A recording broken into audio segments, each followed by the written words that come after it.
wind chills tonight, minus 30 to minus 45. Actual air temperatures likely to bottom out between minus 15 and minus 20. They don't have far to go from where they are now. Wind chill warning in effect for the entire viewing area right on through noontime tomorrow. That for those wind chills, it could be as bad as minus 45. Current temperatures is just incredible. Here we are in the heat of the day, and it's still 12 below zero at O'Hare, minus 11 in Gary, 14 below in Valparaiso, minus 13 brutal degrees in Woodstock, with that gushing west wind coming in at 15 to 25 miles per hour. That is producing those life-threatening wind chills out there. Feels like minus 37 at Midway, minus 33 in Waukegan. The worst of it in Valparaiso, with all that fresh snow on the ground blowing around. Feels like minus 41.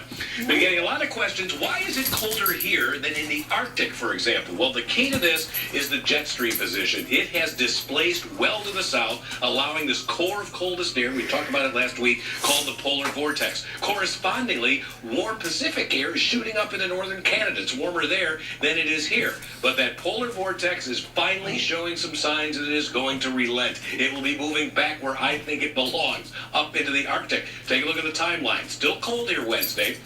By the time we get to Thursday, notice the change here. These lines aren't kinked down like that anymore. This is what we call a zonal flow that pins the core of the cold air up to the north, and that should end the really intense cold weather that we have to deal with, at least for another day.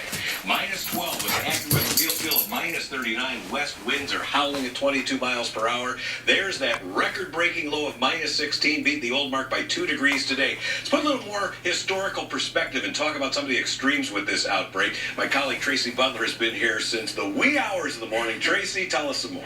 Yeah, and Mike, fortunately for me, I was really coming in this morning when we had some of the milder temperatures, if you will. And as you can see, we took the polar plunge, hitting that record low temperature for today of 16 below zero around 8 o'clock this morning. And we have not seen much of a recovery ever since then. You look at some of the facts, and I've heard people say, hey, it gets cold in Chicago though, right? This is rare. 16 below zero. Last time we had a temperature that cold was January 16th back in 2009, and only 52 days since all the way back 1871 has it been that cold. Have there been that many days that have been that cold? Take a look at some of the other morning lows. If you're in McHenry, you drop to 20 below zero. Actual temperature, Aurora, 17 below, along with West Chicago.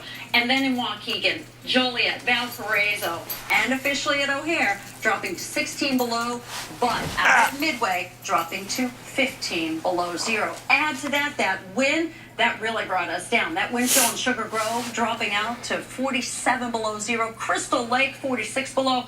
Look at all of these wind chills. 45 belows, 44 below. A wind chill earlier this morning in Sandwich. But as Mike told you just a few moments ago, we see relief in sight, right, Mike? Absolutely. Let me show you what we've got on the forecast map. First of all, we've got a weak disturbance back out to the west. That's going to spread some cloud cover in here tomorrow, but precipitation, I think, is going to hold off for the most part until Thursday. So let's time this out, because there is a little bit of more moisture coming in here, especially once we get into Thursday time frame. Here we go through Wednesday, looking dry. Thursday early morning, mainly south of I-80. That spreads a little farther north during the early morning rush hour. Not a big deal. By Friday, temperatures warm enough that we get a mix of rain and snow that changes to rain here Friday evening. Snowfall accumulations do not get out of hand with this week's systems, generally on the order of an inch or less. Frigid tonight, wind chills to minus 45, blowing snow in those outlying areas, lows between minus 15 and minus 20. Tomorrow, partly sunny and windy, still very cold, but get above zero, 1 to plus 7 with west-southwest winds at 12 to 22. Look at the 7-day forecast. Looks dry on Wednesday, 15. Just focus on the end of this, because that starts to look better. 4 days in a row with highs above freezing. Incredible. We'll take a little bit of snow and a little bit of rain. None of that looks too heavy at this point, so a nice thaw on the way. I'm so looking forward to the zonal flow. Me too. Bring it on. Okay. And a reminder, for up-to-the-minute temperatures, wind chills, plus the 7-day forecast, you can download our new ABC7 Chicago weather app. Just go to the App Store or